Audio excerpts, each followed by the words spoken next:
Okay, no.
Good afternoon to one and all present on this online platform.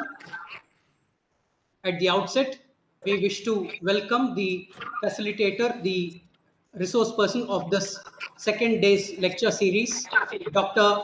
Engineer Yusuf Haider, Group Leader, Institute of General Mechanics, RWTH, University, to this online platform.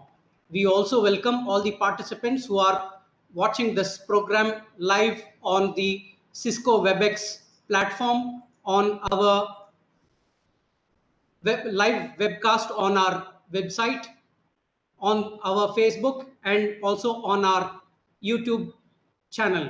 So we request all the participants to pay keen attention to the lecture to be delivered by Dr. Yusuf Haider. On behalf of the Rajiv Gandhi National Institute of Youth Development, Chennai, India, we extend a very warm welcome and our heartfelt thanks to the resource person of today's lecture session. On behalf of the organizing institution and also on behalf of all the viewers, we would like to introduce the resource person, the guest lecturer of this session, to the participants. Dr. Yusuf Haider is working since May 2014 as a lecturer at the RWTH University in Germany and as a team leader of the research group titled Multi-Field Mechanics. His research works cover topics like porous media mechanics, fracture mechanics, multi-scale material modeling, and machine learning implementation in computational mechanics, etc. He was between October 2018 and September 2019 a visiting associate research scientist at Columbia University, NYC, United States of America, and worked between July 2011 and April 2014 in the fields of renewable energy in the Versa of Research and Development at the construction company at Zublin AG in Germany. He received his PhD degree in computational porous media dynamics from the University of Stuttgart, Germany. He holds his master's degree, which he completed in the way back in 2007, in computational mechanics in materials and structures from University of Stuttgart, and bachelor's in civil engineering, which he pursued in 2003 from Damascus University. With this brief introduction, I would now like to hand over the platform to Professor Dr. Engineer Yusuf Haider, the Group Leader, Institute of General Mechanics, RWTH University. I also appeal the viewers on our live sessions on the Cisco WebEx, on our live webcast on the website, on our Facebook and YouTube channel to raise questions towards the end of the session. And you may use the chat box and people on the other social media platforms to send us your questions so that we can communicate to the resource persons towards the end of the session. Over to you, sir. Thank you so much.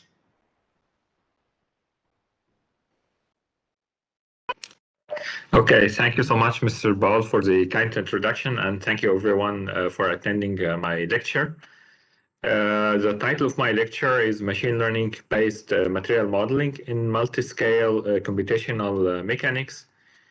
And yeah, the outlines of my lecture are the following.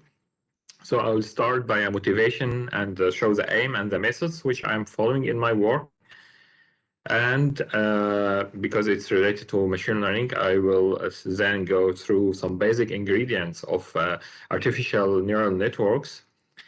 And as applications, I will talk a little bit about machine learning model related to crystal plasticity, and also another model related to Boars media mechanics. And at the end, there's one slide about future aspects.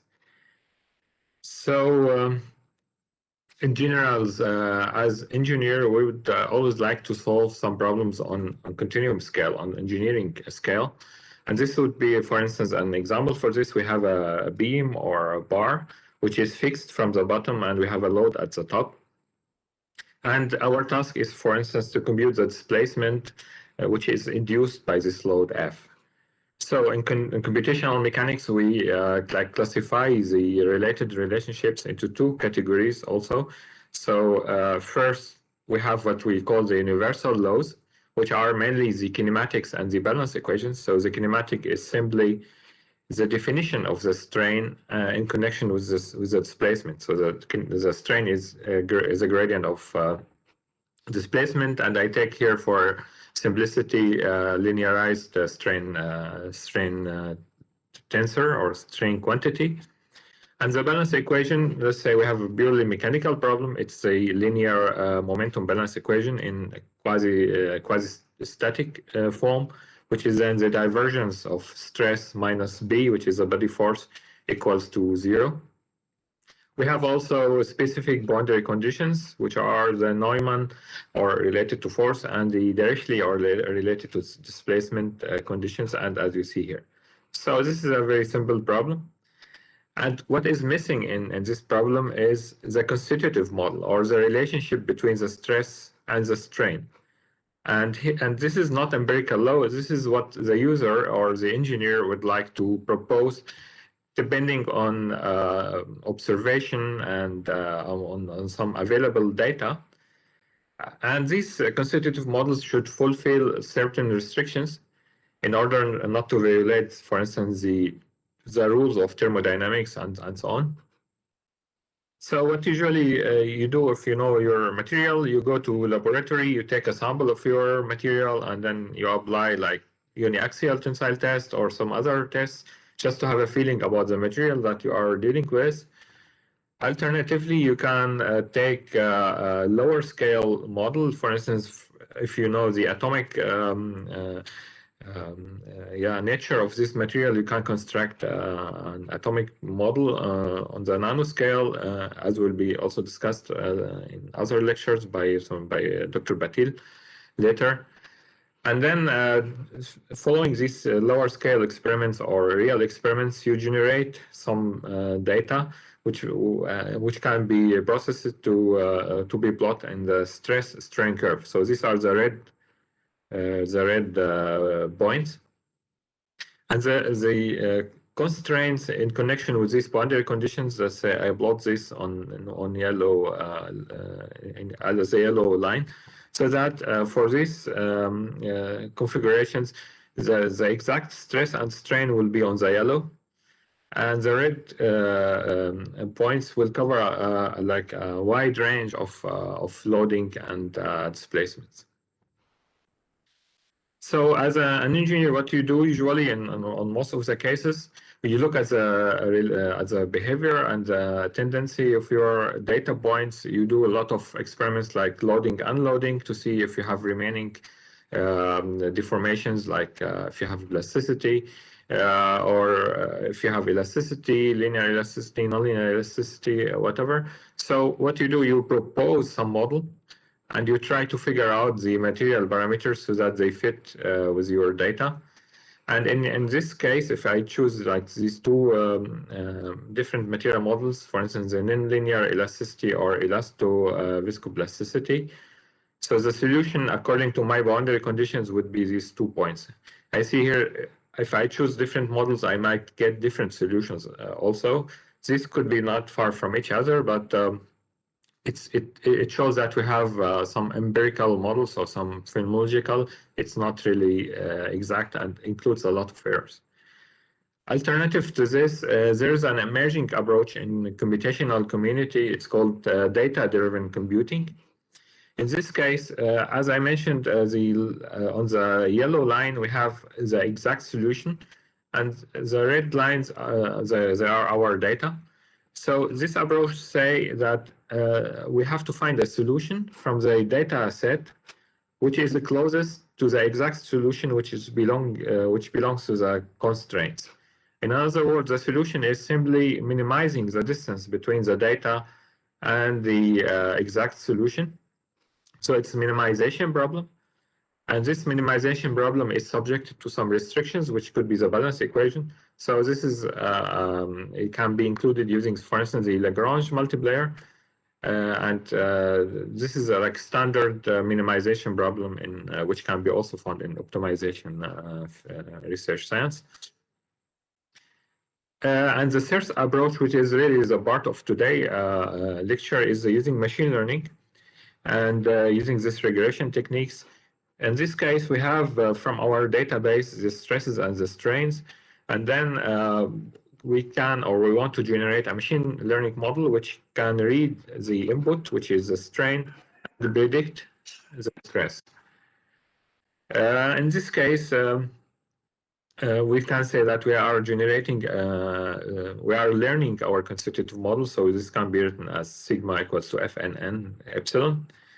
And there are some certain restrictions which this model has to obey. And this is what we will discuss also today. Let me just give you more idea in which context we apply this. For instance, I will talk firstly, as I mentioned in the outline, about crystal plasticity. And we are dealing this in the context of multi-scale modeling. So imagine we have like crystalline rocks, or could be any crystal material like metals with crystalline nature. And we can take some kind of small sample and we look at it. We identify the type of crystals and assume that our crystals belong to the class of FCC. So and they have specific slip slip systems for generating the plasticity. People who work with the crystal plasticity, they know exactly what I'm talking about.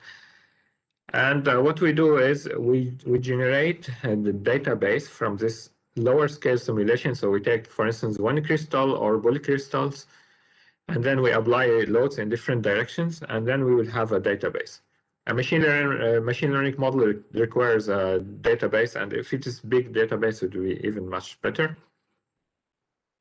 We use this database to generate a material model, and we put this in our finite element code as a replacement to the phenomenological or the empirical material model, so that we hope that by this process we are including more more accurate description of the material behavior, and we understand, or we include like the physics of the material behavior in this.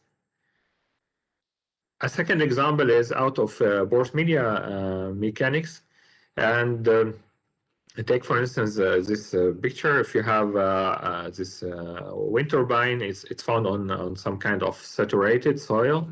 This soil is represented by like solid grains and some inclusions here, water, for instance.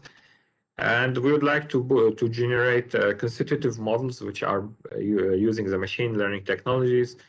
So what we want to do first, as I said, we want to generate a database. If we cannot do like experiment, we go for lower scale simulations. In this case, we use, for instance, the discrete element method. It's a macroscopic approach to simulate the mechanical response. And there are some other techniques from lower scale, like the Latz-Boltzmann methods, to understand the flow in this in this Boars material. And this is a multi-phase problem. It includes several constitutive models. It's not only stress and strain. it's stress and strain plus retention curve. It's also constitutive model, and also you have constitutive model related to flow in the domain, so permeability. Once you have the generated the database from the lower scale simulation, you can then build your machine learning material model, as I said, to predict the stress strain behavior, retention behavior, or permeability. And then you put it in your finite element code, and then you generate nice simulations. Of course, in this case, for instance, in the finite element code, the restrictions like the balance equations or the kinematics are already included there, so that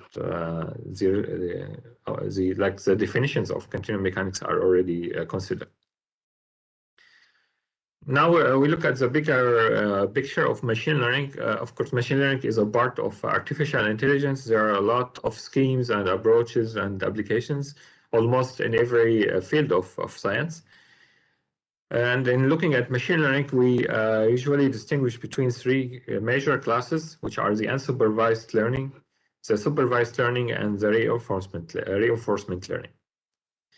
And what we are, the machine learning material models are belonging to the category of supervised learning, because we have in the training data, we have the inputs, the stresses or the strains, and we have the output. So we know the output in the training data. So we are supervising the training, and it is a regression process. And we generate, as I will explain also later, a feed-forward neural network, where the flow of information in one direction, and recurrent neural network, where we have like sequence of input data. And I'm also using reinforcement learning, which is widely used, for instance, in robotics, but I use it for the design of neural network, as I will talk in the second part of the lecture. Again, let's wrap up some of the issues. So our aim is to apply an accurate and computationally efficient multi-scale approach. And this represents offline approach, because we do the training first separately, and then we go upscale to the microscopic, to the finite element, and then we plug in our machine learning model in separate steps, so it's offline. And this is done first by generating the database from lower scale simulation, and then training the model based on this database. And then we integrate this model in the finite element framework. And there are some advantages and disadvantages. We say that most of the time they are advantages. For instance, this approach will overcome problems related to computationally expensive online multi-scale modeling, when you need to solve like representative volume element at each Gauss point of your finite element model at each time step, which is very computationally expensive. And also we overcome the inaccuracy which is connected to phenomenological models. And if you have a machine learning material model, you don't need to specify any more like material parameters as in conventional the constitutive models. And you can also include in your machine learning model a lot of information which are usually overlooked in other models, like macroscopic information. I will talk about this later. And you discover new dependencies in this case. The disadvantage, however, you need a big database, and you need also to take care of a lot of restrictions, which I will also talk about this. But the major problem, as I said, it's a big database, which is sometimes it's not easy to generate, especially if you want to use like experimental data. So you need a lot of experiments. For those who are not familiar with artificial neural network, I will go through some basics. I hope that this will be clear, because the remaining part will be I will always refer to these basics. For a neural network, it consists of connected neurons, so neurons everywhere. And usually we have three types of layers. We have the input layer. Let's say if we have the strain and we want to predict the stress. The input layer will be our strain. The strain is in three-dimensional space. It's not only one component, it's a tensor. So it consists of if we have isotropic material, it will be 6 different components, which will be input layer with 6 neurons. If the output also the stress, then will be also 6 components. So I just this picture is just like illustration. And then in between we have the hidden layers, which successively process the input signals according to the type of and internal architecture of the neurons in a certain layer. So we have a flow of information from the input to the output. The size of the input or output layer is predefined. As I said, it depends on the problem that you are solving. However, for the hidden layers, the number of these hidden layers, I will, for shortcut, I'm referring this as number of hidden layers here, as well as the number of neurons bear each of these layers. There are no rules or fixed rules for this. You can specify them according to your experience and according to the need of your model. So these are user specific, and you need some experience to choose this in a proper way. Of course, it's logical. If you increase the number of layers and increase the number of neurons, you will need more time to train your model. But this does not mean that your model getting to be improved. So there are some compromise between these 2 issues, and this is what we have to specify later. For the how the process carries out in each neurons. So for each neurons, we will have like it's a kind of cell. You have input signal like x1, x2, and xn. It's fully connected, so we call this dense layer. So each neuron is fully connected with all neurons from the previous layer, so that the signal will be multiplied by a certain weight, and we add a certain bias, and then it has an output which is yk.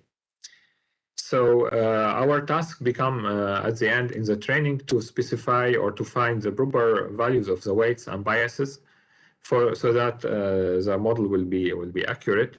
It's just like you can imagine you have a kind of polynomial and you have some data, and then you have to find the proper parameter of this polynomial function so that you get good fit to your data. And you can think about this in this way. Because we have a lot of neurons, so the W is not one weight, it's like an array of weights, it's a matrix. And P are the biases, which are also a vector. So you have like a lot of biases and weights which you have to determine, but you don't know to determine this by hand, so it will be automated in this case. And F here is not, it's called activation function. And this activation function is also user specific. So there are in the literature a number of activation functions which you can choose. I'm plotting here 3 of these. One of the sigmoid, which is the most like popular activation function. And in this configuration, whatever your x, so x would be the input, the output will be in between 0 and 1. And there are another one, which is a hyperbolic tangent, which is give you an output between -1 and 1. And then you have the rectified linear unit, which is between 0 and infinity. In my work, I use mainly the sigmoid as an activation function. So again, the activation you have to determine yourself. And in the supervised learning, as I said, it's supervised because we know the true values of the output for the training database. So that our aim is to minimize what we call the objective or loss function or error function. This function is simply the difference between the true output and the predicted output from our neural network, so that our training task become to specify or to figure out the weights and the biases, so that this loss function become minimized or close to 0. It is not so complicated to understand, so we have to find a proper optimizer or optimization strategy in this case. Most of the time we use what's called the gradient descent algorithms. to minimize this function. So I call now theta, it includes the weights and the biases, so that if we construct this gradient, if the gradient is equal to 0, it means we are in the minimum. So which is the gradient is nothing but the slope tangent of this curve. So I will illustrate this in these figures. So let's say this curve here, the purple curve, is nothing but our objective or our loss function. The gradient of it, or the tangent, as you see here. If the tangent is 0, then we are in the minimum. So, and it is an iterative process. We call this epochs. So at each iteration, you try to find the proper weights and biases so that you are getting to the minimum. And the way you carry out this optimization is also user specific. You will find in the machine learning models several optimizers like SGD, stochastic gradient descent, RMS, Adam grad, and so on. So I'm referring to some settings which you will find in your machine learning, your machine learning software. I use in my work, I think I mentioned, or I did not, I use the Keras, which is from Google, and it's an open source, open access. So you can also use it if you want. During the training, as I said, we are looking for the minimum. Sometimes we stuck in what we call local minimum. So because the curve could have some strange form here, and this is this means that you keep training your model. However, the errors are still big, so you are not minimizing the errors, and this is a problem in machine learning training. There are a lot of techniques to overcome this issue to try to remove your state from here to the global minimum where you have a good trained model. This is something which you will also face if you are dealing with training of machine learning models. Now let's go back to our problem of machine learning application to material models. So we have to select a proper strategy for our machine learning model depending on the behavior of our material. For instance, there's a big category which is what's called the feed-forward neural network, which is pass the data from only from the input layer to the output layer, so in one direction. And this can be used in connection with what we call path-independent response, like elasticity. So in elasticity, when you load your sample, you will come to some point. For each strain, you have a specific stress. So you don't need to know what was the strain from the previous step, or you don't need to know if I'm doing loading or unloading. So it's path independent. That's why we can use this feed forward. However, if you have path dependent response like plasticity or viscosity, you need to know, as you see in this figure, if you are doing loading or unloading or loading. For instance, here, two values of the strain will give you the same value of the stress. So your machine learning model should understand if you are doing loading or unloading. That's why we call this path dependent, and then we need to use a different kind of structure. We use the recurrent neural network, which can process sequences of data. So not only the strain to predict the stress, but maybe the strain and the strain history from the previous time step to predict the output. And this can be used in connection with plasticity. So this is what I'm doing. And there are like several algorithms which use the recurrent neural network. One of them is called the LSTM, long short term memory, or the gated recurrent unit, GRU. These are also user specific, so you have to specify this according to your need and to your knowledge.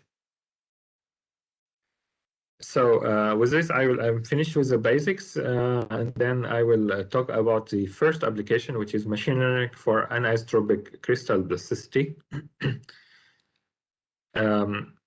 What do I mean by so crystal plasticity? It has, of course, plasticity, as the name says, but it has also a part which is elastic. And here we are testing isotropic and anisotropic elastic behavior. Anisotropic means you have in one direction you have preferred or preferred direction. In one direction it's a bit stiffer or looser, so or softer. So this is what I mean here. And this model should fulfill what we call the objectivity or frame invariance or observer invariance behavior. It means that if you have deformed body and you want to describe this from different angles, so you just look at this from different points, you should have exactly the same response. This happens in traditional continuum mechanics when you formulate your model based on the eigenvalues of your stresses or strains, and this is what we can do also here in our machine learning model. So this sketch only illustrates what we mean by frame invariance or what we mean by objectivity. So if you rotate the body, like rigid body rotation, without changing the deformations, you should not have different description of the mechanical response. So the stresses should not be changed. And this is what we do by taking the stress and strain components, which are taken from the experiment, and represent them in kind of spectral form using the eigenvalues and the eigenvectors. And we can also train our model after putting the hierarchical relations among the physical quantities, as I will show in the next slide, so that we can have what we call informed directed graphs. Instead of directly going from the strain to the stress, we could do some changes. So I just want to give the message here. For a given database, so I give you a database and then I ask you to generate a machine learning model. You see that with the same information, you can generate a good model or you can generate a bad model. So it depends on your knowledge and experience, and this is important to know. So sometimes the problem is not really in the database, but in the way you treat this in the generation of your model. So I mentioned graphs.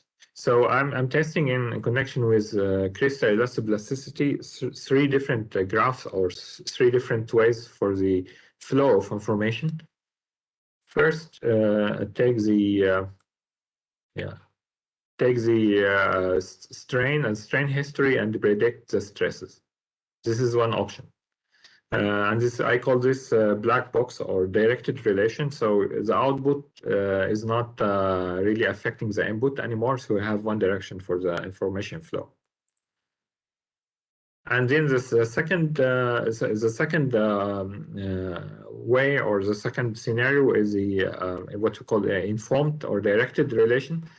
In this case, we take the output history and we block it in the input, or together with the input, to predict the output. And this is a simple informed directed relation. This is possible because we are using the recurrent neural network. And we have like completely informed graph as a second or as a third option. It looks a bit more complicated here. So in the generation of the database, we had some intermediate quantities. So the algorithm for crystal plasticity, it's based on what we call the return mapping algorithm in plasticity. So it's a very famous algorithm in plasticity where we can compute, for instance, the trail strains, trail stresses, and then we have several steps. So we follow the same steps in the machine learning or the generating of the machine learning model. So that, for instance, we go from the strain history to predict the trail strain in a simple relation. Here we don't need machine learning. And then between the trail strain and the trail stress, it's simple elastic behavior. We said that for elasticity, we can use feed forward because it's cheaper and you don't need a recurrent neural network. Between the trail and the plastic, trail stress and the plastic strain, we can use a recurrent neural network. And then when you generate the elastic strain, you can use the same trained model, so you don't need to train a new model to predict the final stress. So it's let's say highly informed graph, which is a third option which we have tested. So let's talk specifically about this.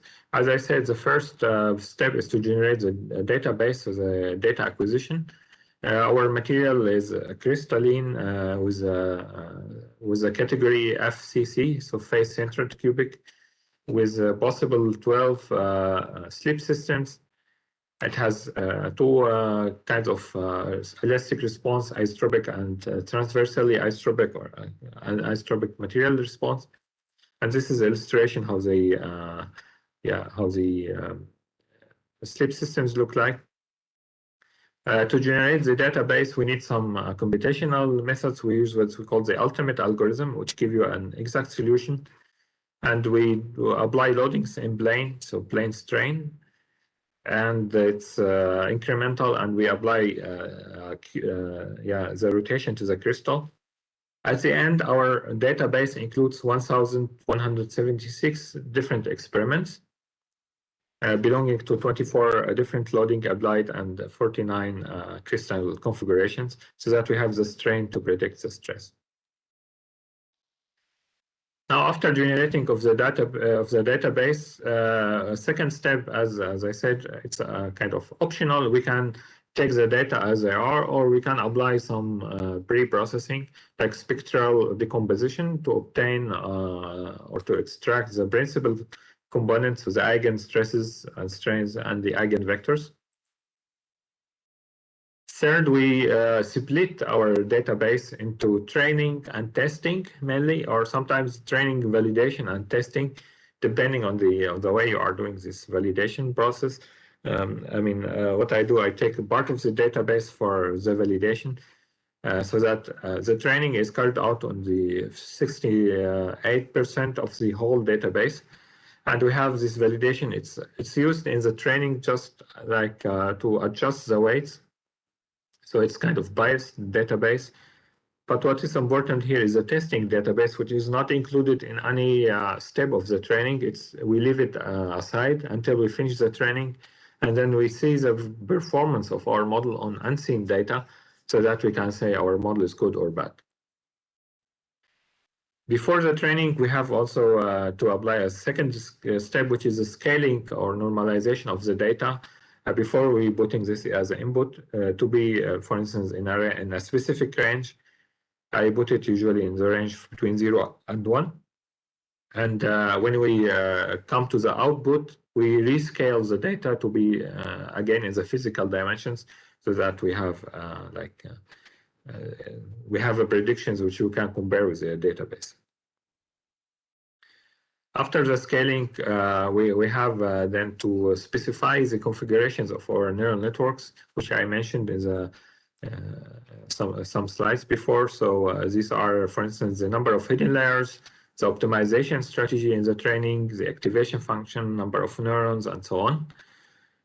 And in our plasticity model, so crystal plasticity, it's path dependent. So I'm using this STM scheme in a software Keras from Google, which uses the TensorFlow as a training package. And as I said, the objective is to minimize the loss or the error function, which I'm using here is a scaled mean squared error, the difference between the exact or the true values and the predicted values. So then we have to apply the training. So if we take the component of the strains and the stresses, the situation looks like this. We have 6 components for the strain. It's 3-dimensional case, and we have stress component for the stresses as output. And the aim is to minimize this objective function. And here we have the scaled stress components. They are scaled to the range of 0 and 1. So this is what I just mentioned. Alternative to this, so we figured out that taking this component of this will lead to missing some of the information about the direction of the principal stresses. So that's why we try to enforce the objectivity or enforce this frame invariance through representing the strains and stresses in spectral form. So we have the principal component here, and here n is the eigenvalues. So then we have here the eigenvalues. There are 6 components, and the eigenvectors, which give us the direction of these eigenvalues in the space. If we put these eigenvalues together, they will give us what we call the rotation tensor, because the eigenvectors, they fulfill the restrictions of basis functions, so they are linearly independent, and so we can like construct our rotation tensors. So the problem now become if you have the rotation tensor for the predicted data and the rotation tensor for the true data, then the problem becomes to minimize the distance between the true rotation and the predicted rotation. In this case, we modify our loss function. So instead of having the stresses, the true and the false, the problem is to minimize the distance between the rotation matrices, and we minimize the distance or the difference between the principal values. The distance between rotations is a very important topic, especially in robotics, because you have a lot of rotations of a robot arm, but we try to also use this idea in our context. The distance between two rotations can be carried out also in several ways. So we tested two ways in this case. First, the Euclidean distance between the Euler angles. So the rotation tensor or rotation matrix includes 9 components. So we don't take the 9 components. We can represent this in different way. We just compute the corresponding Euler angles, so that this distance between the rotations can be formulated in this way. In this way of representation, it has some problem, which is non-uniqueness in some points. For instance, if the angles have the values B, B, and 0, it's exactly the same position as if you have 0, B, and 0, because you are rotating 180 degrees. So sometimes you will get errors which we don't know why, but this is why. It's clear. So as a remedy for this problem, we make a mapping from the Euclidean space to the tangent space. So instead of representing the or taking the angles in the Euclidean space with in the special orthogonality group, and then we take a mapping to the tangential space. It's called the Lie algebra. And the same, I mean, the rotation matrix can be represented in this case with what we call the Lie algebra. It's exactly the same information, and this has this overcomes the problem of uniqueness. In this case, the loss function in our training will look like this. So simply the distance between this Q-symmetric counterpart of the rotation matrix, and this vary between 0 and B, but B is excluded in this case. I'll show some results. We trained our model and we compare this with our testing and training data in different cases. So there are a lot of discussion in this connection. There's a paper also which you can go to. So namely, the focus came at the end on the performance of this black box or non-informed graph and the informed graph in simple way, where you include the output from previous time step in the training. It shows here, for instance, the performance in predicting the principal values or the eigenvalues of the stresses. We see here the continuous line belong to the DG1, so the informed graph. It's always much better than the dot lines, which are the non-informed graph. These lines also represent as I said, the empirical cumulative distribution function of scaled errors. So for the testing data set, we have a lot of cases. So we have 160 cases. It could be that the trained model is very exact for some of the cases and very bad for other cases. That's why we would like this line to be as straight as possible, so that your trained model is not good in some cases and very bad in other cases. So it should be consistent. And we see in the other graph the prediction of rotation. If you use this Lie algebra representation with informed graph is very good. Actually, we are getting very low errors, which also made us happy because we could then publish the results. If we look at the stress strain components, for instance, here the normal stresses, the dot lines are the predicted one, and the continuous line as the true ones. And here's the shear stress, shear strain. They show very good. Shows very good prediction. Also, the behavior is pretty complicated here, and we have a lot of slip systems for the plasticity. Still, we are getting good results here. Oh, I'm afraid I'm running out of time. I will go through the last topic here. It's machine learning for Boars media, which is also a very recent work here. In this case, I'm applying this to unsaturated Boars media,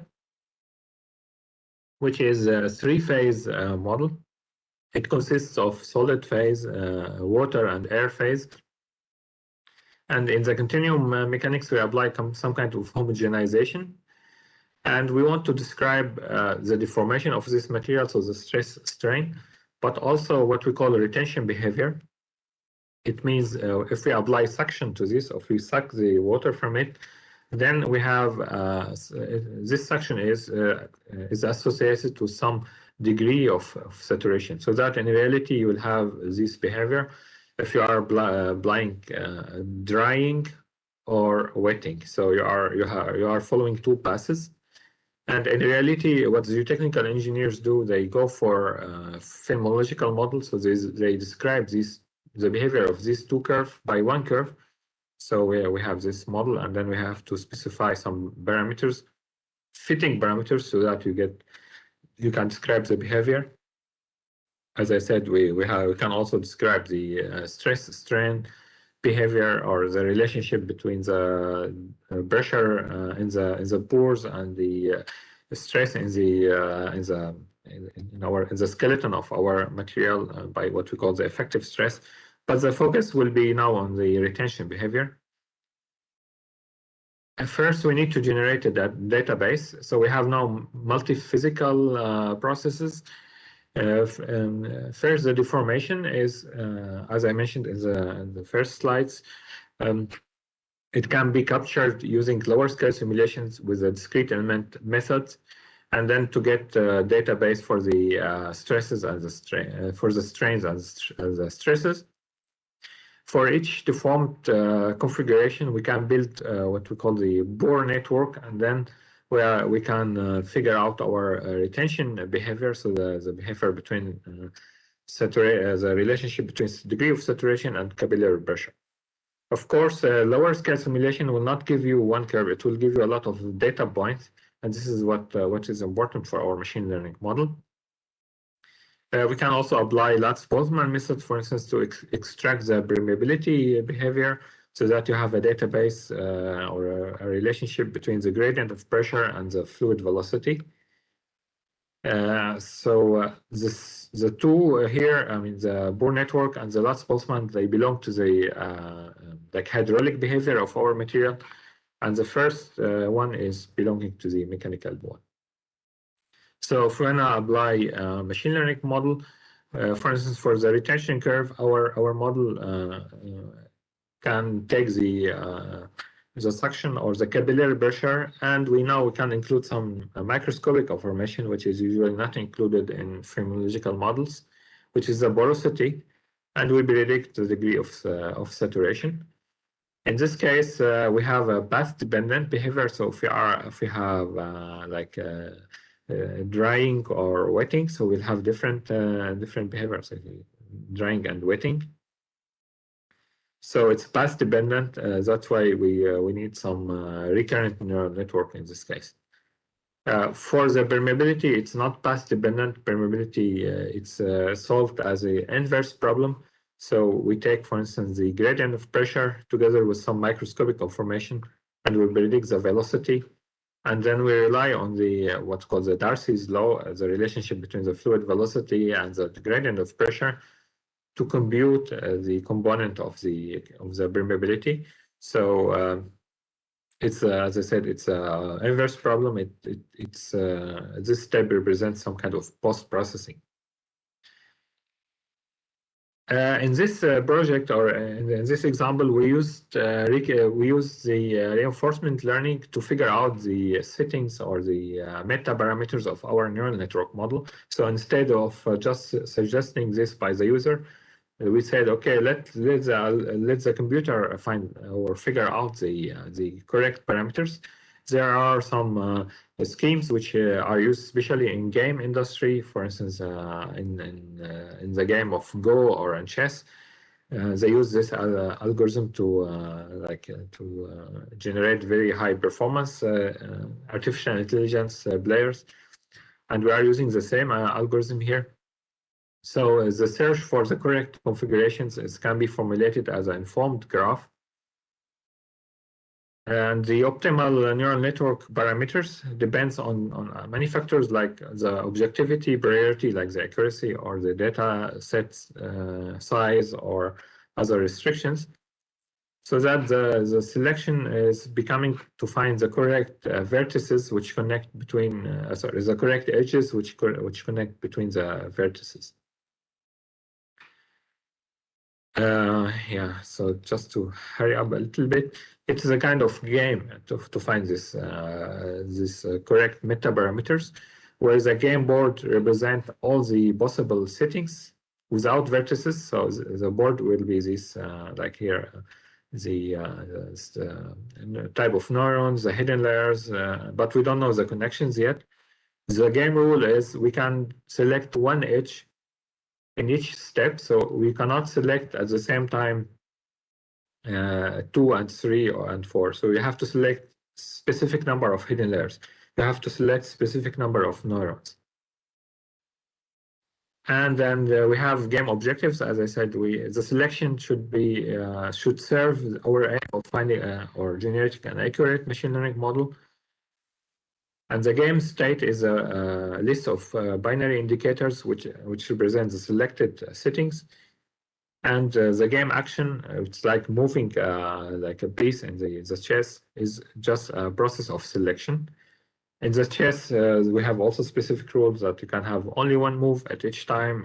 Each piece has certain movement direction, and this is like something somehow comparable. And as I said, we are using deep reinforcement learning in this process, which utilizes what we call the Markov decision process. It's based on exploration and exploitation.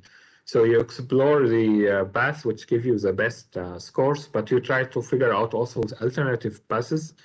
And this is the nice thing about reinforcement learning. This Markov decision process can be like represented in this abstract. So we have artificial intelligence agent, which is our deep reinforcement learning algorithm. And then we have the environment, which includes the data sets and the validation process and the constraints like the balance equations. And for each action, so for each selection, or it's not really exactly selection, it gives you a probability of selecting something and how much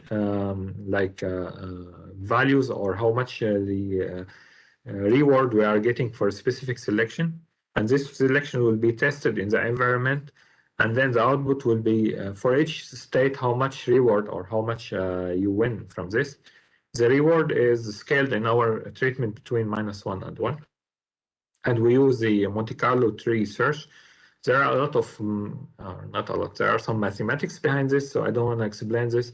I can recommend you to go to the literature. There's a nice paper which I think I forget to put it. It's maybe it's in later slides, which I would recommend you to go for Monte Carlo tree search understanding. So now go back to the multi-phase flow and Boars media. Our objective function is formulated as this. We would like to figure out the meta parameters of our neural network so that the accuracy in connection with the trained with the training database, the validation database, and the testing database is as big as possible. And for this problem, we put initially these configurations. If you look at this configuration, we could have 48,000 admissible combinations. So it's something that you cannot do by hand. Even if you wait or you keep working on this for 1 year, it's a lot of time. But we can generate this efficiently and a very fast way in a few hours by applying the reinforcement learning. And then we tell our algorithm to go for 420 testing cases. So you don't need to carry out the 48,000. So we have to discover the best one through a limited number of test cases, which is less than 0.9% of overall cases. And this shows you that in this graph here, it's the variant shape density distribution of model score. So and here we are increasing the reinforcement learning iteration, and here we are looking at the game score or the accuracy. And we see that after few iterations, like after 5 or actually 3 iterations, we are getting almost the highest score. So even 480 was too much. You need 20, 30 trial and you will get the best configurations. And this is showing the decision tree, how the algorithm works. So I try to figure out new cases, always to discover and to exploit the knowledge. And you see here, you have sometimes you go up and you go down a little bit. It's connected to exploitation and exploration. And then you end up with the best configuration at this point here. This graph I'm showing you, the red line is the testing database or the testing graphs, and the blue lines are the machine learning graph during the reinforcement learning procedure. So if the score is -1, so we have very bad score. It's showing that the blue curve, which is our machine learning model, is very bad. You can see with your eyes that it has a lot of errors. By keeping the iterations, the blue curve now getting better. The score is -0.281. Still, we have some deviations here up. You can see it here and here also. Keep the training, the score is getting improved. You have 0.3. Now you have very good fit. And then at the end, we have 0.9, which is very close to the perfect match. So we are getting very good, very well trained. So we ended up with a trained model. Now we go to finite element code, and then we replace our phenomenological model with a new machine learning based model in our finite element code. So we solve this boundary value problem. We have a domain of Boars material. We apply cyclic pressure on the left-hand side of this, and we look at the pressure change in this. And we would like to address 2 issues. First, the accuracy, and second, the stability. First, for the accuracy, the red line is a phenomenological model. The blue lines are the machine learning model. It's clear that our machine learning model, it can capture the drying path and the wetting path. So at some points, if you neglect this in the phenomenological model, you see you have a very huge errors here. It's the difference between 0.3 and 0.6. It's like 50% errors. And so in all cases, the machine learning model is definitely more accurate. With regard to the stability, we have to take care of some issues here, because in our finite element code, we need to include the derivation of the degree of saturation with respect to the capillary pressure, and this is not resulting directly from our machine learning model. So we had to include this through finite difference method, and that's why it make our algorithm to be like explicit time integration scheme. So we have critical time step which you have to take care of, so that we get some instability if the time step is bigger than a specific value, or it's far from a specific value. Back to the accuracy, we see here the flow direction. After 10 seconds, both the phenomenological model and the machine learning model are giving the same flow direction. But for instance, after 53 seconds, we see that the phenomenological model is giving direction from left to right, whereas the machine learning model is giving or resulting in flow from the right to the left. So it's giving you totally opposite directions of flow, which is showing that the accuracy in this case is a big issue. It can give you exactly the opposite result if you don't choose the material model in a proper way. For the future aspects, we see that we have a number of issues, challenges which have emerged in our work. So we are working now on solving some issues related to stability in connection with the finite element implementation. I have a project related to the fluid flow and fractured domains, where we're trying to include the machine learning model instead of phenomenological models. And there's a master students in my group who works on trying to identify material parameters based on experimental data using the machine learning strategies. And we try to use the deep reinforcement learning in the design of engineering systems, which is like a part of future project. I would like to thank and acknowledge the support of funding institutions at the Columbia University in the US, also the support of my colleagues at Columbia, like Professor Washing Sun, and also at the RWTH Aachen University in Germany, Professor Bernd Markert, who was with you yesterday, for their support. And at the end, I would like also to thank you all for your attention, and I would be happy to receive your questions. If you are interested in details, most of the issues in the presentations can be found in these 3 papers, or mainly the first and second paper. And apologies for like spending almost 10 minutes more than the time.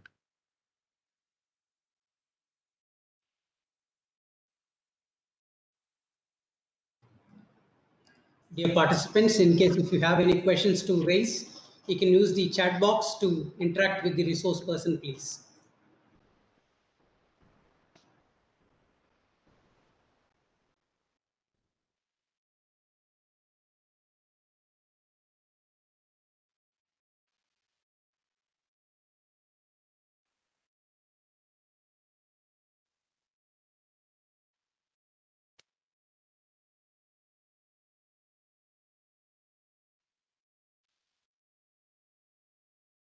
Okay.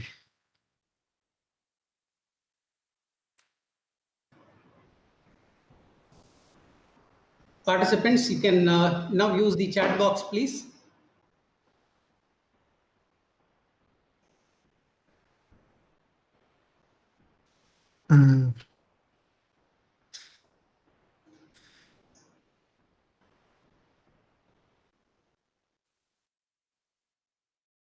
I did, yes, Mr. Swathi, he wrote me to share the feedback link. I don't know if he means the. No, sir, that is from our end. Yeah. Okay, that's not for me. In case if the participants do not have any questions, we will share the contact details, email ID of Professor Sandeep Patil and Professor Haider, so that we can contact them later directly. This is my email. Yeah, sure. Yes, sir. Yeah. Kindly make note of the email ID of the resource person, Dr. Yusuf Haider, which is flashed on your screen. You may please make a note of it, and you can contact him after a while. Right. So with this, we would like to conclude this session.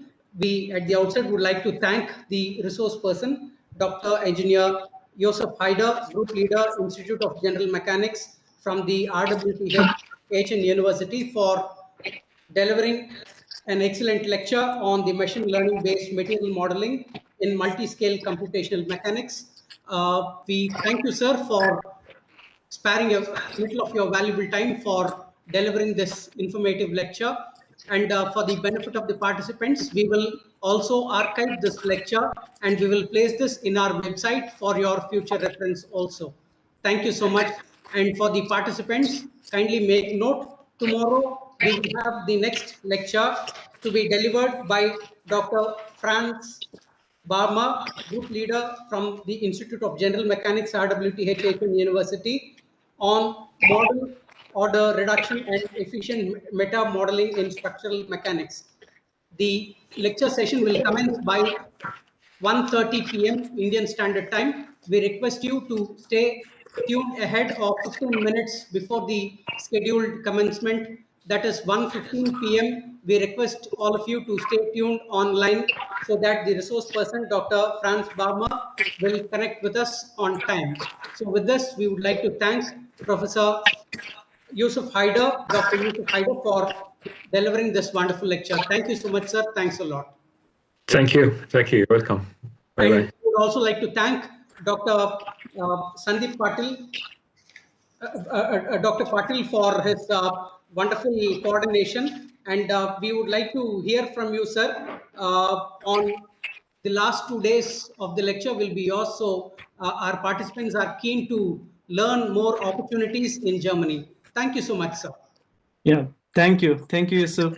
Thank you for the nice lecture. Thank you. You're welcome. Thanks. Bye-bye. Welcome. Thank you, Dr. Paul.